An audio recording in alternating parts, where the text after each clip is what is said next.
Thank you all for joining us today for our last blockchain speaker series of this semester. Leemon Baird is our fourth speaker of the Distinguished Blockchain Speaker Series for now. We've been very thankful to all the attendees and all the folks who are coming to these. We will have 4 more sessions in the new year throughout the spring semester, which we're all also very excited for. So if you're just hearing of these through word of mouth, you're not on any official mailing list or anything, please feel free to come find me. In addition to the speaker series, there are also a number of courses going on in the spring, as well as the Student Blockchain Club that is continuing some of their very active weekly activities that they've been having. So please feel free to come find me if you're interested in getting more involved overall. But without any further ado, our speaker today is Leemon Baird, who's the co-founder and CTO and chief scientist related to Hedera Hashgraph, and that Swirl's technically the company that administers. Leemon has a strong background in computer science. He's actually an alumni here from CMU, where he studied under Andrew Moore and got his CS PhD, and since then has been a professor of CS at the Air Force Academy, as well as being a senior scientist at various organizations since then. So yeah, without any more hold up, I'll pass it over to Leemon. All right, well, thanks a lot. I appreciate it. All right, I'll try to keep an eye on the time there. Is my microphone on? You can hear? Okay. Cool. Well, thank you for coming today. I appreciate this. I appreciate the great turnout and the food and everything else. This has just been fantastic. I love being back at CMU.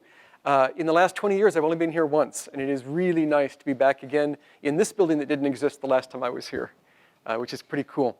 So I am co-founder of Hedera, which is a DLT company, distributed ledger technology. So we're a public blockchain, a public ledger. And I was told that there would be interest today in talking about how do you scale up ledgers. There are various ways of scaling up a ledger to be faster and hold more information and be able to compute more and to be able to do more things. So I thought I would talk a little bit about how Hedera works to try to approach this problem and different approaches that there are to this problem, and talk about that. So DLTs, or blockchain, some people use them as synonyms, are all about trust. If you don't care about trust, then just run a single server. If you trust the person running it, you're done. You don't need a blockchain, you don't need a DLT. But DLTs are about building greater trust than that. The idea is that even if you don't trust any single person, as long as you can trust the group to be mostly okay, then you're okay. What builds this trust? Well, there is governance. You need to make sure that whoever is choosing when we upgrade the code is doing a good job. Who decides what features will be in it, what the prices will be, all of those sorts of things. The governance of the system helps build trust. We also have security, like ABFT, asynchronous Byzantine fault tolerance. There's various levels of security you could have in a DLT. This would be the highest one. It says we're guaranteed to come to an agreement. We will have finality. And even if the attacker can attack the internet and do DDoS attacks on us and shut down computers, and if we had a leader that could shut down the leader, even in that case, we can still make progress and still do well. That's ABFT. A lot of ledgers are only BFT, so if you shut down the leader, you have a problem. You switch to a new leader, and then they shut down that leader, and they keep following the leader. And some of them aren't even BFT. Maybe you don't even have finality. You just kind of get more and more sure over time, but never really know for sure. So ABFT would be the highest level that you could have. That helps build trust. You need to know that what you're doing has validity, like proof of stake. You could also do proof of work to have trust in the validity of the transactions they're doing. Proof of stake means that all these computers might be anonymous, but they're voting proportional to how many coins they have, and so one person couldn't stand up 1 million computers and flood the votes with that. You also might care about fairness. This is one that is not talked about in the ledger world. The whole point of ledgers is to put transactions in order and have us all agree on the order. But is that order fair? For something like a cryptocurrency, we don't really care. Who cares if one particular computer could help influence that order too much? Maybe you just let a miner mine a block and they put it in whatever order they want in that block and they can leave out transactions. But for something like a stock market, maybe you actually care about fairness. We want to make sure that no one computer has too much influence on what order we end up agreeing on. So that's something you may or may not care about. You definitely care that we all agree on the order. That's the bedrock of the whole thing. But you may, for some applications, also care that no one person can too much influence the order. So that helps build trust. Transparency, you want to have external validation of what you're doing. And privacy is another thing that generally you could say, well, if I care about privacy, I'll go with a private ledger. And if I don't care about privacy, I'll go with a public ledger. But there are ways of trying to combine the two. And you can combine them in interesting ways. You can do zero-knowledge proof things that maybe are slow. Or maybe you do a ledger that's public and have a side ledger that's private and somehow combine things for privacy. So these are things that build trust in ledgers. The question then is, how do we scale them up? How can we have a ledger that could be very, very fast in number of transactions per second, store lots of information, do lots of computation? How can we make them faster? In the past, it hasn't mattered so much, but we're now starting to get to the point where the real world will be using ledgers widespread for a lot of real-world applications. So it becomes interesting and important to try to figure out how we can scale up a ledger. Well, the obvious way is make a single ledger really fast. Every computer does all the same computation, every computer stores everything, but if they're really fast and have lots of storage, we're good. Just like with computers. The best way to make a computer chip fast is to have a single core that runs at infinite speed. That would be ideal. But there's always a limit. So why do we have multi-core chips? Because there's a limit on how fast we can make one core. Why do we want to go to other ways of scaling up ledgers? Well, there's going to be some limit on how fast you can make a single shard, single ledger. But this is important. In Hashgraph, we kind of emphasize that, is even making the single one fast. And so, right now we're running at 10,000 transactions per second for cryptocurrency, and we can go much faster. And that's on a single ledger where every computer does all the work. But whatever your limit is, you'll eventually reach it. You want to scale up in other ways. So how can we scale up beyond just making a single ledger fast, a single group of computers fast? Well, we could go to sharding. Sharding is when I say I have a ledger, but really I break up the computers into groups. And all the computers in a group, in a shard, all do the same computations. They all store the same amount of information. They're all together coming to an agreement on the order of the transactions for that shard. But a separate shard is very separate. It has different transactions, it does different computations, it stores different information, almost like two entirely separate ledgers. So how is it different from just two different ledgers? Well, we have some kind of trust that has to spread across the whole system. So we could say that the shards will believe each other, and therefore the trust in the whole system is the same as the trust that we have in each shard. So that's what sharding is. It's like a whole bunch of separate ledgers, but they talk to each other, they trust each other in a fundamental way that truly separate ledgers wouldn't have. And so they can act as a group like they were a big ledger. This is a good way of scaling up. It allows you, pretty good speed. You only have to touch maybe 2 shards at a time when you're transferring things between shards. And the trust can be pretty good. There are other ways of scaling up a ledger, though. A very common one that we hear a lot about is side ledgers. Here the idea is that we have one ledger, so every computer is doing all the computation, every computer sees the same transactions, puts them in order. And then on the side, we have something else, a group of computers doing something else. And they are a second-class citizen. They are not the same as the main ledger. So with Bitcoin, you have the main ledger, and then Lightning is things happening on the side. They aren't even exactly ledgers, but they're a side kind of layer 2 thing. You could also have a side ledger that's actually a whole ledger of its own. And the idea is that the thing on the side, maybe we do a lot of computation, a lot of transactions, we do a lot of sending stuff back and forth, and then at the end of the day, we could send a summary to the main ledger. So hopefully, we do a whole bunch on the side ledger and then send the summary once a day to the main ledger. It reduces the traffic on the main ledger. But the main ledger is still the single source of truth. And every computer on the main ledger remembers all the important information. So that would be side ledgers. That's a good way to scale up, different from sharding. And then a third thing that we could do is a consensus service. This is, in some ways, the opposite of a side ledger, where instead of storing the information on the main ledger and doing most of your transactions on the side, you do it the other way around. You put the transactions in order on the main ledger, and you store everything and do the computation on the side. So we'll talk about that. So you could scale up 2 opposite ways, with side ledgers or with consensus service. And which way you want to use would depend on some of the properties of the main ledger. So here are 4 different ways that we can scale up a ledger. Now, what are the pros and cons of these ways? Well, let's look at some properties of them. Clearly, we want them to be fast. I've said this as if all we cared about is making it faster. But that's not the only thing we care about, but clearly that's a main reason for doing these scaling things. But we also want to have good trust. We have to maintain the trust while we're doing it. We may want to have the fairness that we were talking about, and we might want privacy. And so this scaling up might not only say, well, let's preserve what privacy we had. We might want to add privacy.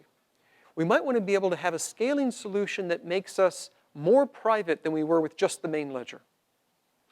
And so maybe in addition to really scaling up the performance, we're also scaling up the privacy. So this is another thing we might want to do. So we'll make a table here. How does the performance increase as we go to all 4 of these? How does it affect our trust? How does it affect our fairness? And how can it affect our privacy? Now I'm going to fill in this table with greens and yellows and reds. Each of the cells, of course, you could argue. You could say, well, it depends on exactly how you do this kind of scaling up and exactly how exactly what your main ledger is like. So, this won't be perfect. It's low resolution. But we'll try to talk through it. So that's the plan for today. We'll look through these 4 ways of scaling up ledgers and see how they might play out. Okay. So let's do that. A fast DLT. We have a single DLT. It is very fast as we can make it. Every node, every computer is doing exactly the same things. All the transactions flow through every single node. All of the information that we're storing is stored on every single node. All of the calculations, if you're calculating whether or not a given transaction is valid, it's done on every single node. If you're running a little program like a smart contract, it's done on every single node. We try to make it as fast as possible. We'll need a consensus algorithm that's fast, ideally. We'd like to have them reach agreement as fast as they can. That's our goal. So we want it to reach consensus fast, but also be able to do many transactions per second, latency and throughput. So how does this work? Well, we have a public DLT. Fascinating. You can't really see that on the screen. Isn't that interesting? Ha! You can't really see there's a circle right there and a circle right there. Wow, interesting. You're missing something really good. That is interesting. I'm going to tell you what it is you're not seeing. What we have are a bunch of circles representing the nodes of the shard, or of the network, and they have dotted lines connecting them all to each other. It's a click. It's a bunch of computers all talking to each other. Wow, that's really bad. You can see it on this screen. Oh well. Anyway, that's okay. So what we have is a single network over here, helpfully invisible. And in that network, we're storing information. So the example I'll use will be cryptocurrency, because it's maybe the simplest one to think about. Plus, all the ledgers have cryptocurrency, so it's kind of a good canonical example. Plus, it's one where you might care about speed and privacy. It covers everything. The single source of truth, the single source of remembering how many coins do you have in your account, is all stored on this mainnet, meaning every single computer in the mainnet is holding all the numbers. So every single computer remembers how many coins are currently in Alice's account, how many coins are in Bob's, and how many are in Carol's. And you may be using a ledger that doesn't call them accounts, it calls them unspent transactions, but in a very real sense, if you squint, it's the same thing. So let's just call them accounts right now. Every computer knows how many coins you have, how many coins you could spend right now if you wanted to. And maybe it's anonymous, maybe you're just a number, you're not a name like Alice, but maybe it's anonymous. So the single source of truth is over here in the main network. Hopefully it's fast. And the trust is pretty good. I mean, if you can't trust the mainnet, all these systems fail. You have to trust that most of the computers are good. In a lot of the mathematics, you have to trust more than 2/3 of the computers are honest and active. That's kind of what you have to trust. There's a theorem that says you can't do better than that. There are 51% attacks, but there's also 34% attacks. And there's some math theorems that say if the attacker can attack the internet itself, you can't do any better than that. So we have to have some trust. So at a bare minimum for all these methods, you have to trust the mainnet. Otherwise, all bets are off. But that's all you have to trust here. So compared to the others, this is really good. This is the best you could do in trust. This is why we have ledgers. Privacy here, I'm going to say, is bad, because the whole world can see your balance. Now, maybe they would just know that it's account number 1234, and I could kind of hide the fact that that's my account. There are ways of doing that. You can mix up the accounts in ways that can help anonymize them. Or maybe we're going to do some fancy zero-knowledge proof stuff where I have it and it's encrypted and you can't really tell where the money is. But just for a simple, I have to put some color here, generally what you see is not very good for privacy. Not only can everyone see how many coins you have, they can watch them move from account to account. And so you can use block explorers, you can look at the history, you can tell how your money has moved through the network, and you can tell all sorts of things. Do data mining on it. So just making a DLT fast has good trust, but maybe the privacy isn't so good. As for fairness and performance, well, the performance I'm going to call it yellow. Some ledgers are faster than others. In the one we built, we tried really hard to be fast. So I would say we achieve yellow. But obviously, eventually you want to do too many trillions of transactions per second, and you want to do better. So the various other approaches will be faster. But we can do this. We can do pretty good performance. Trust and fairness are great, or can be. If you have a consensus algorithm that's fair, then fairness is great. If you don't, it isn't. But it can be fair. Privacy generally is bad. You can bolt some stuff on top to make it better, but generally as a first approximation, it's bad. So that's where we're starting. That's sort of the starting point. Just make a single ledger fast. Now, let's look at ways of scaling up that are different. Sharding. Yes, it is beyond me why you can suddenly see this, but not the other one. Good enough. There is the invisible stuff that you weren't able to see before. I've never understood computers. On my screen, this looks equally dark as the previous slide, but anyway. Back in 1999, when I defended my thesis, I actually used hand-drawn slides. Remember those plastic acetate things? And then people were just starting to use PowerPoint and stuff like that. And at my defense, I said, yeah, I'm not doing that because I don't trust computers. At my computer science defense. Here is sharding. Sharding is we have a network of computers all connected to each other, and they all trust each other, and they all are talking to each other to reach consensus. That's a shard. Another part of my network, of my ledger, are these computers that are all talking to each other. That's a separate shard. All the computers in a shard know the same things. Like all of these know Alice's balance and Bob's balance, and all of these know Carol's balance. The single source of truth is split up among the shards. If you want to have lots of storage, you can do this. We're moving towards something like a DHT, a distributed hash table, where information gets spread out. But even aside from that, even if you do traditional sharding, it, in some ways, lets us store more, because it's spread out over different shards. Furthermore, we can get huge speed-ups if we're always doing transactions within a shard. For example, Alice wants to send some coins to Bob. What does she do? Well, she has to know which shard to go to, but suppose Alice knows that her account lives in this shard. So she can go to any computer in this shard and give it a transaction saying, I would like to give some coins to Bob, please. She digitally signs it, so we know that it's authorized. And within the shard, everybody decrements Alice's balance and increments Bob's balance. It has now been transferred. Of course, they needed consensus first. They had to put all the transactions in order. If Alice had also sent all her coins somewhere else, it has to know which of those two transactions happened first, so it knows whether Bob gets the coin or that somewhere else gets the coins. But assuming they can put them in order, and they can all validate them in the same way, with a deterministic way, then all the computers agree, we're going to decrement Alice's account, increment Bob's account, the coins have been transferred. Very simple. And as long as we're only doing transactions within a shard, very fast. If you have n shards, we're n times faster. Cool. We're n times faster, assuming that your traffic spreads across them well.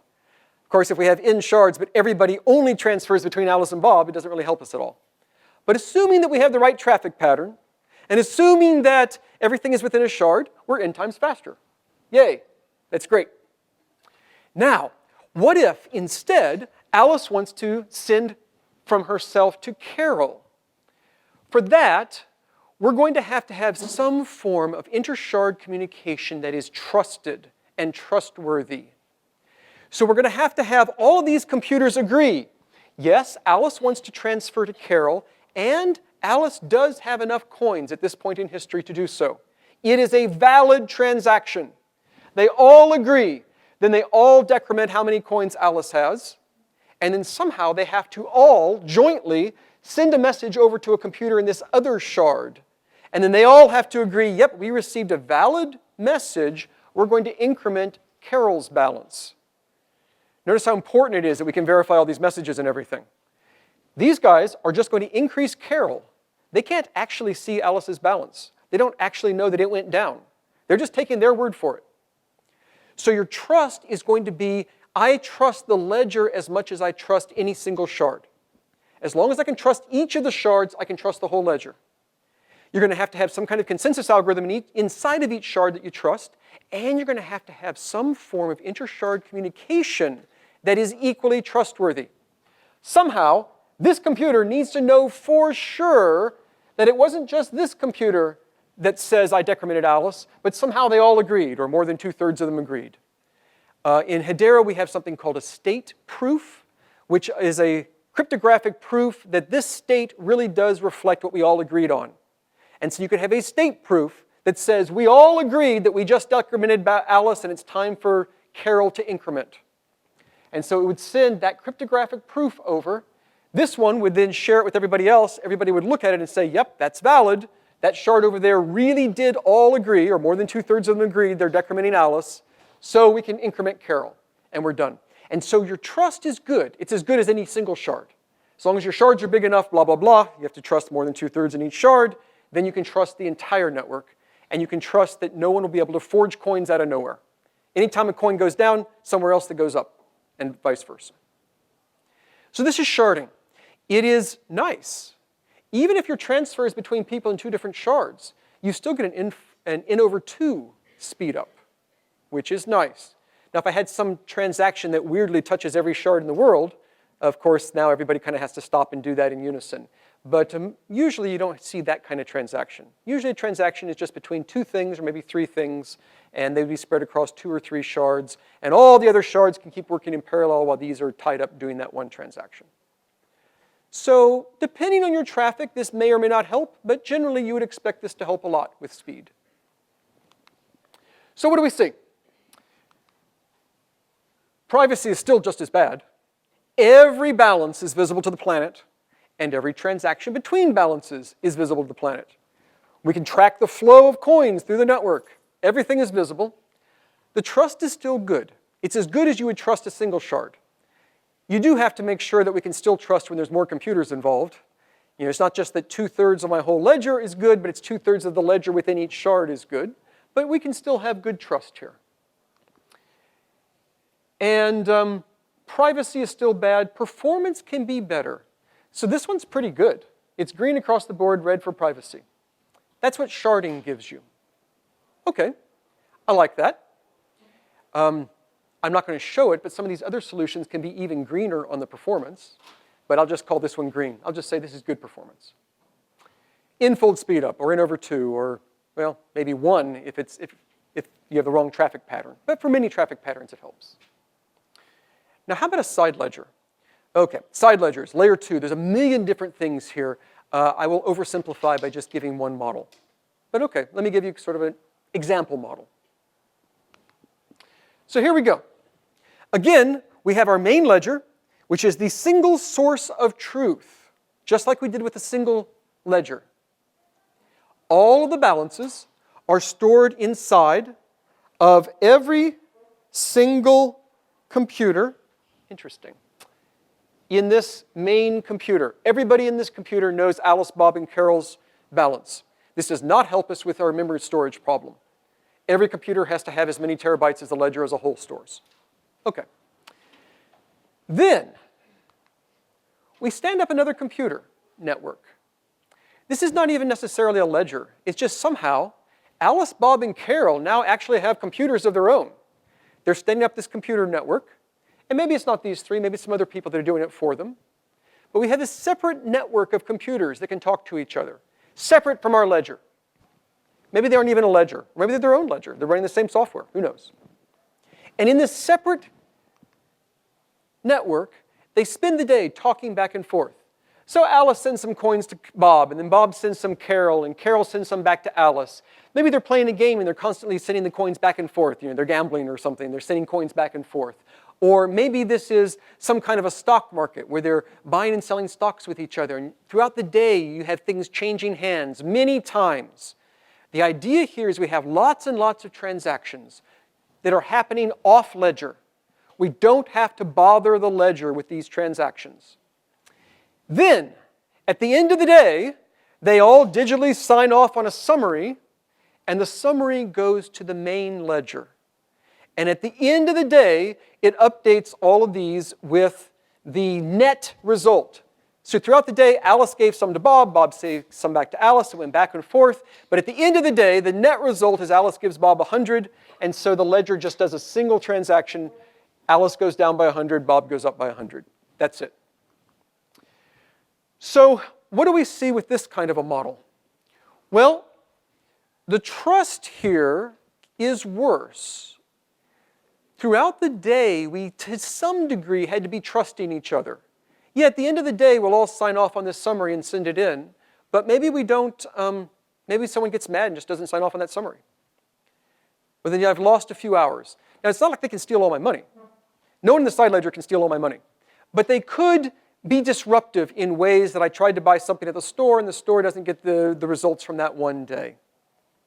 There is some degree of trust needed. And the exact nature is dependent on the side ledger. But there's some degree of trust. Denial of service attacks can be possible with some of the disgruntled people. You can have them sign summaries more often. But there's some issues with trust here that are lower than with a single ledger or with sharding. Privacy, we have finally improved a little bit here. So let's think about it. We still have the problem that the whole world can see our balances. That's unfortunate. We do have the whole world seeing our summary transaction. Maybe that's bad. But what we don't see is the individual moving back and forth. So maybe all we see at the end of the day is, well, Alice went down 100, and Bob went up 50, and Carol went up 50.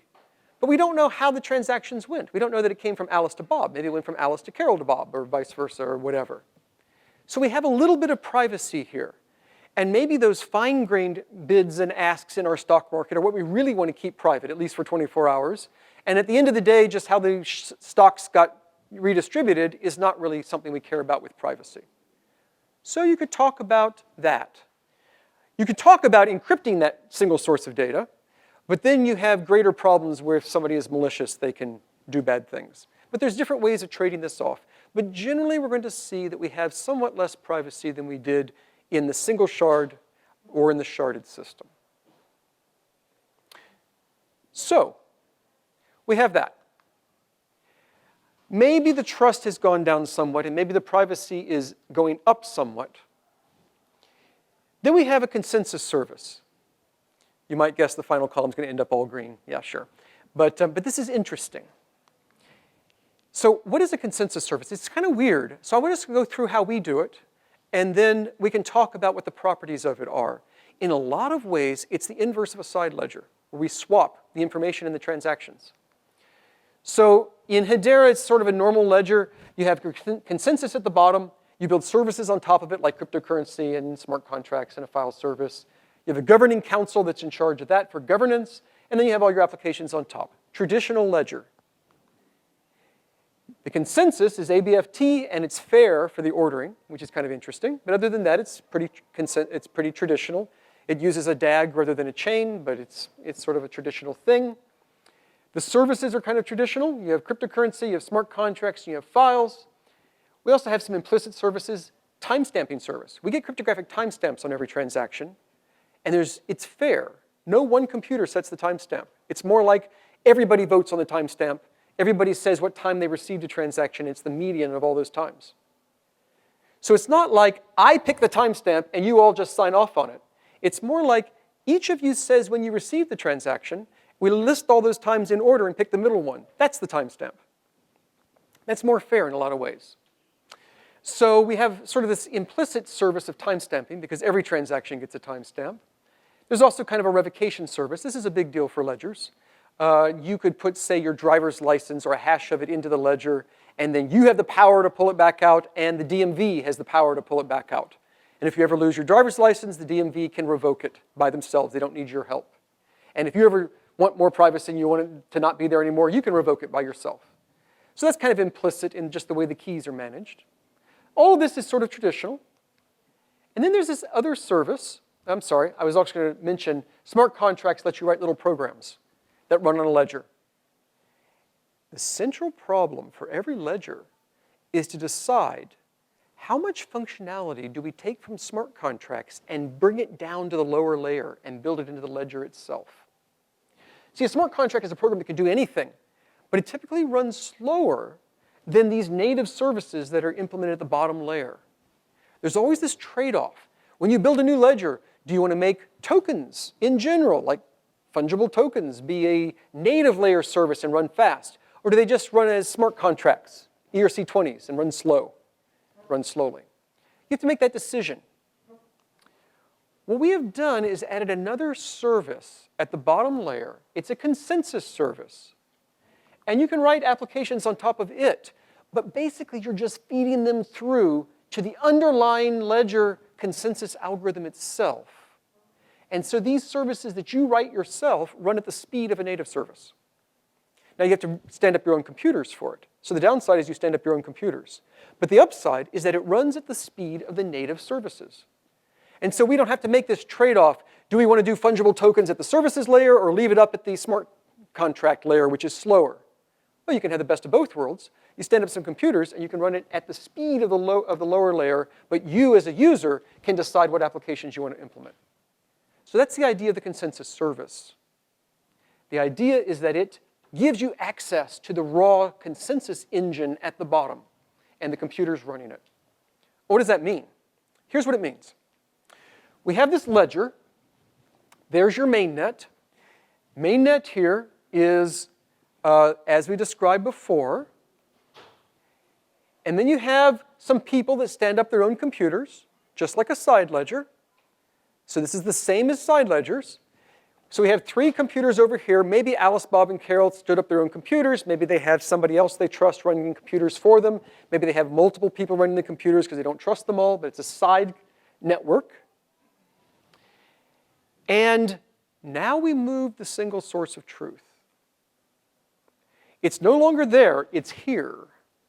These computers on the side are remembering the balances of all the accounts. That's the opposite of a side ledger. In a side ledger, the single source of truth is up here in the main ledger, and that side ledger is just for doing some transactions throughout the day. We have to send summaries at the end. Not now. Now, the single source of truth is in that side network. We call it an application network, an AppNet. So the AppNet remembers this.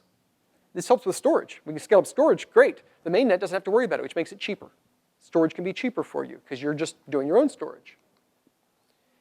And instead of throughout the day sending your transactions to each other, you feed them all through the mainnet. That's why it's the backwards of a side net. In a side chain, I will stand over here so you can take pictures. Good. So, in a side net, the single source of truth was here, and all the transactions throughout the day happened here and only occasionally went the other direction. Here it's the opposite. Every transaction flows through the mainnet. But the single source of truth is over here.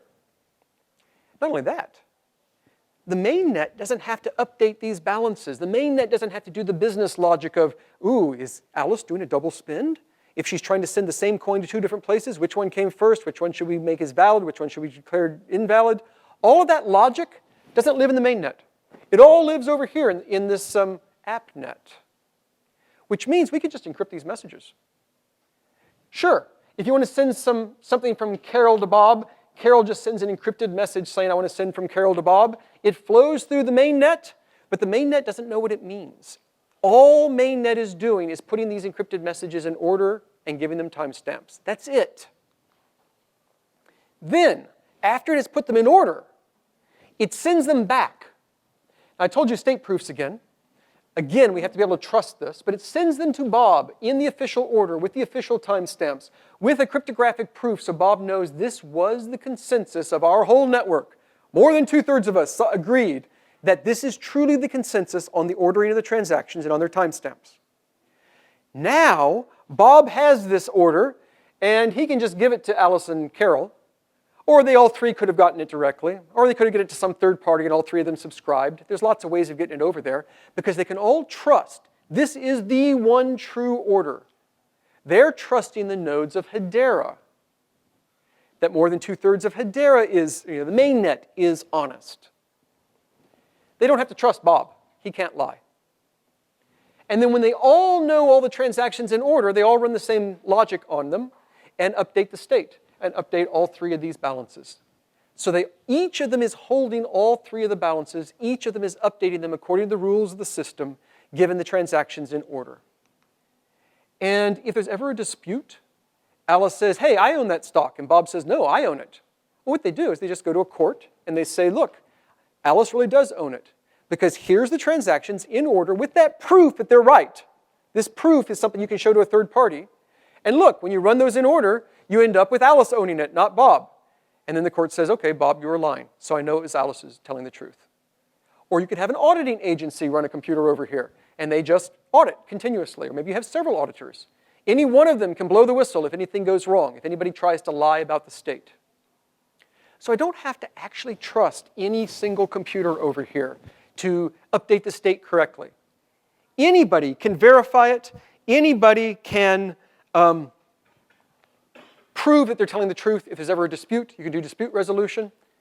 And if there's no dispute resolution, if there's no disputes, which there might not be because you can never get away with lying, why lie? But if there's no disputes, then they will all be agreeing on the state, like how many shares of this stock do each of them own, or who won the game, or whatever, who owns the assets in the game. In that case, storage is over here, computation is over here, but the communication all goes through the mainnet and it puts the transactions in order. It's the opposite of a side ledger, the opposite of a sidechain. Why would you want to do that? Well, you do get good privacy this way. You can completely encrypt all of your data, and you don't have to do hard things like homomorphic encryption or something in order to do processing unencrypted data. You just say, well, everybody over there can decrypt it and can understand it and update the state appropriately, and that everybody over here is just simply putting them in order. We don't know what they mean. The trust is also good. You don't have to trust that more than 2/3 of these computers are honest. If you're running a computer, you just trust yourself as honest. You just need one computer to be honest. And if you're a client out here talking to that network, you just have to trust I talked to several of them. At least one of them needs to be honest, and I'm happy. As long as at least one computer is happy, is honest, you're good. And even if you don't trust the computers, you can always ask them, hey, show me the list of transactions and the cryptographic proof that this was the consensus, and I'll check it myself. This is sort of like in a blockchain. You download the blockchain and check all the hashes yourself. You can even do that. So your trust, you don't really have to trust these computers very much at all. Your trust is inherited from the mainnet, but you have great privacy.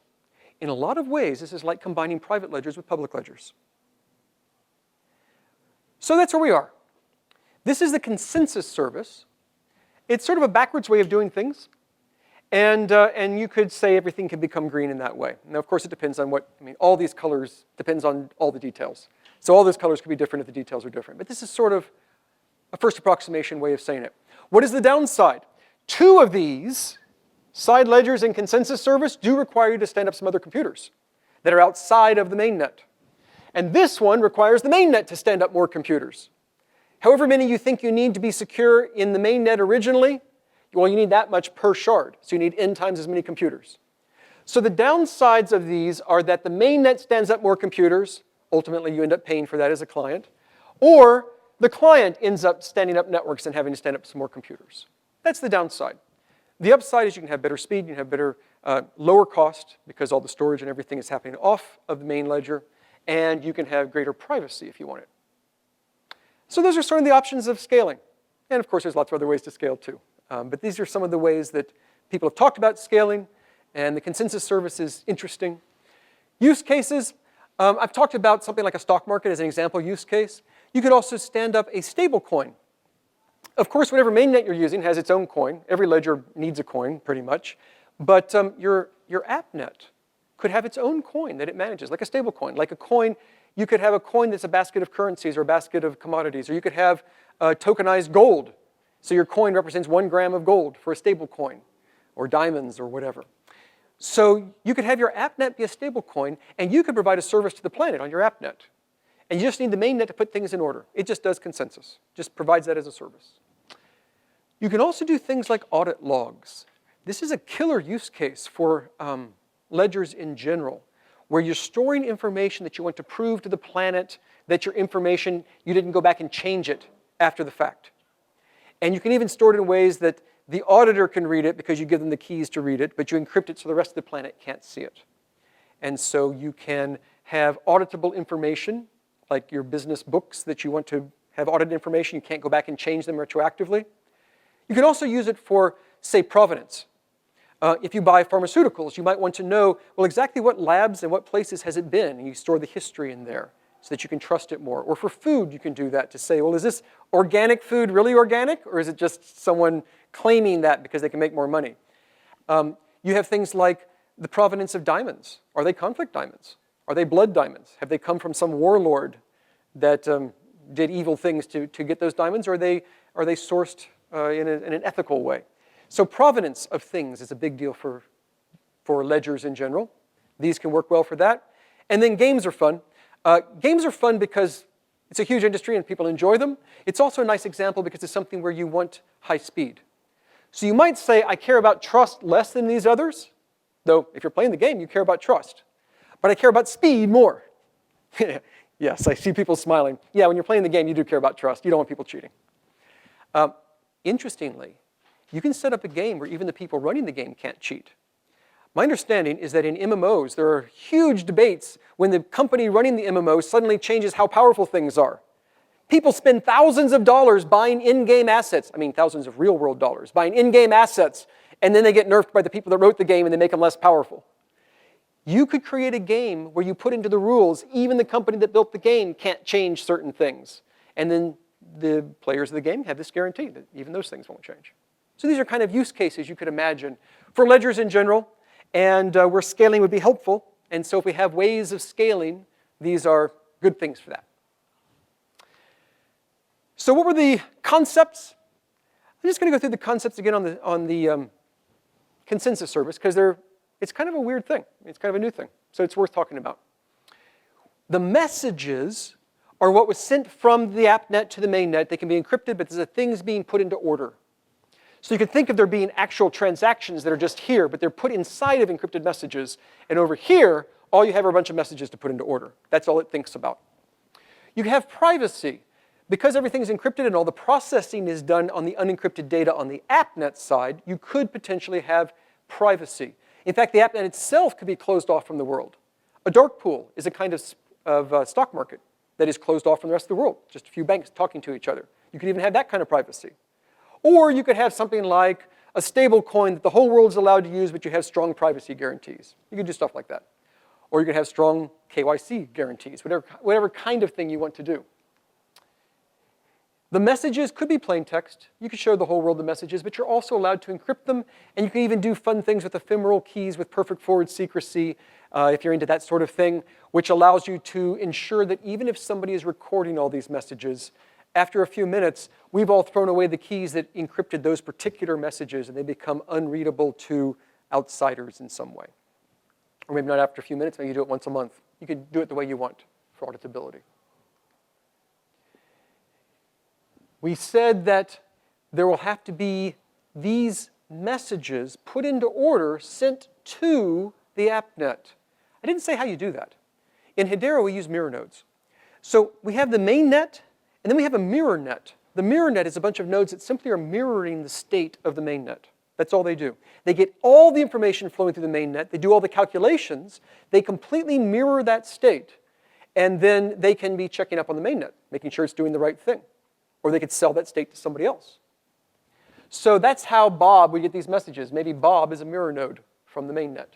That's how he would be getting all these messages. Or maybe some third-party MirrorNet node sells a service of sending us the messages as it receives them. You could do that. We, of course, need to have these state proofs that prove that the list of transactions is correct, or the list of messages is correct. That it's the order that these guys all agreed on, none of them have been changed, there's none deleted, there's none inserted. So you just keep a running cryptographic hash of them all, and these guys periodically sign off on that. So we'd have a running hash. And then the state proofs are these cryptographic proofs that just say, hey, everybody over here signed off on it. They all agree. More than 2/3 of them agree. I talked about we put all the messages in order, and then we send Bob all the messages. Well, there may be many appnets, many different applications using this. So they're allowed to set up topics. These are like channels for your messages. So maybe that appnet over there has its own topic. The topic might be named 001234. And then only the messages to that topic would go to Bob, because that's all he cares about.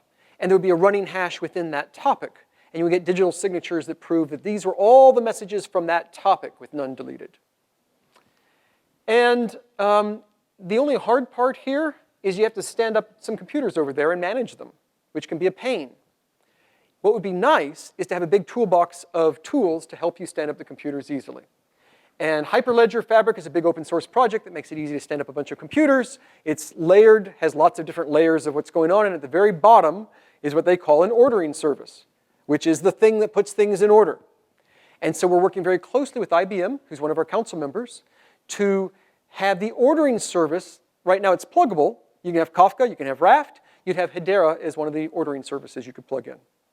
So you could build your whole system on something like Hyperledger Fabric over here, and then just flip a switch, and the ordering service, instead of being one computer, would be the whole mainnet here. And so you get the trust of the mainnet. So that's some of the concepts of how you'd implement this. You can get properties like that, hopefully, and that's it. Well, thank you very much.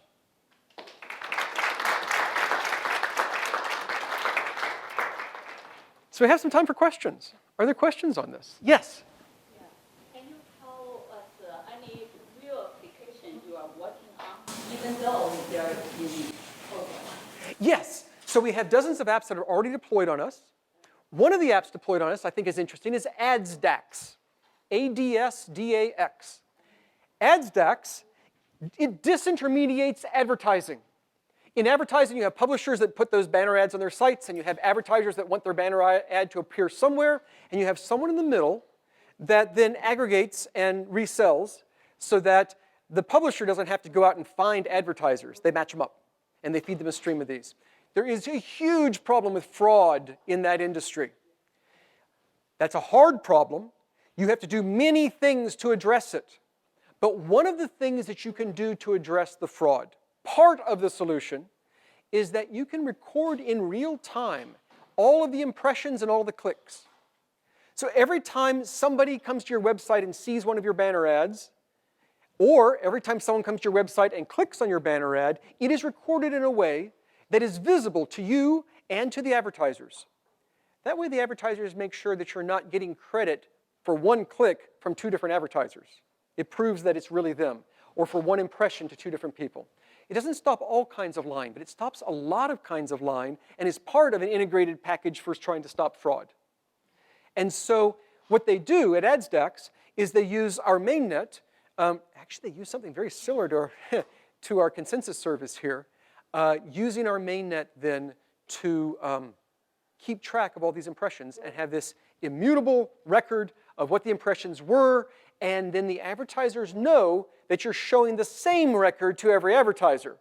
You're not lying and saying to this advertiser, oh yeah, everybody that went to our website saw your ad, while at the same time telling this advertiser, no, everybody saw your ad.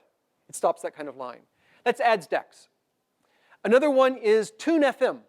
What they're doing is allowing you to buy content. So instead of advertising, you do micropayments, like a streaming music service where you pay a tiny fraction of a cent for each song you listen to. So with TuneFM, what you can do is use their token, and then their token is used to buy the songs, not buy the songs, rent the songs, be able to listen to each song.